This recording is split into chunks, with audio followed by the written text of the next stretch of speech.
What is going on, boys and girls, and welcome back to another video. I know it's kind of nighttime because we started recording this video in the morning, and now I just got home. I'm editing and I forgot that I did the intro, so we're pretty much doing the intro now. Me and my boy Danny went over to like a muscle car meet today. It was pretty good. It was kind of like a swap meet, muscle car meet, stuff like that.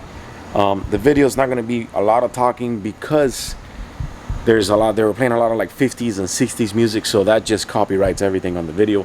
So I decided just to do a bunch of B-rolls and just a long trail of music. It's not that long. The video's under 10 minutes, but it's just gonna be music and B-rolls. But anyways, we went over, we hanged out for a little bit. Danny took his Corvette. It was kind of like a swap meet kind of thing. Like they were selling a bunch of stuff. There were people selling stuff and things like that, but we definitely got a bunch of cool cars on the video. And we found a bunch of high horsepower with big engines, big V8s, big engines. Anyways, I'll see you guys on the next one. Remember to tune in and subscribe.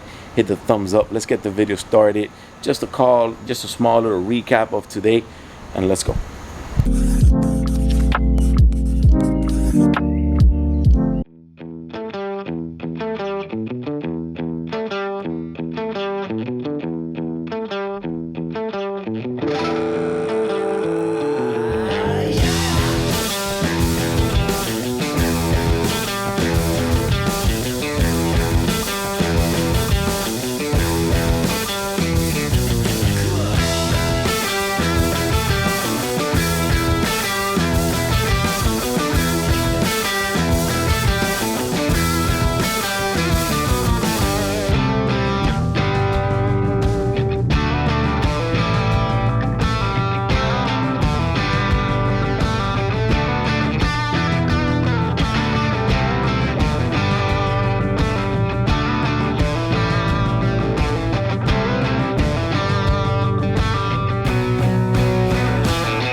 All right, boys and girls, so that was pretty much a wrap. We just went and hang out for a little bit. Like I said, we didn't get an intro for the video, so I decided to do it now and then the ending together. There was a lot of music and just a bunch of, I would have gotten copyright. We did meet Roy, the legend. If you guys don't know, that's Miami's Kings of Customs. I do have a picture, but very cool guy, very nice guy. There's a bunch of stuff on YouTube of what he's done. He was from the '90s, doing a bunch of work on cars and stuff like that. But he was pretty cool. But anyways, the show was pretty cool. Like I said, Danny went and entered his Corvette, and it was a nice, good time. Anyways, remember to tune in and subscribe, and I'll see you guys on the next one.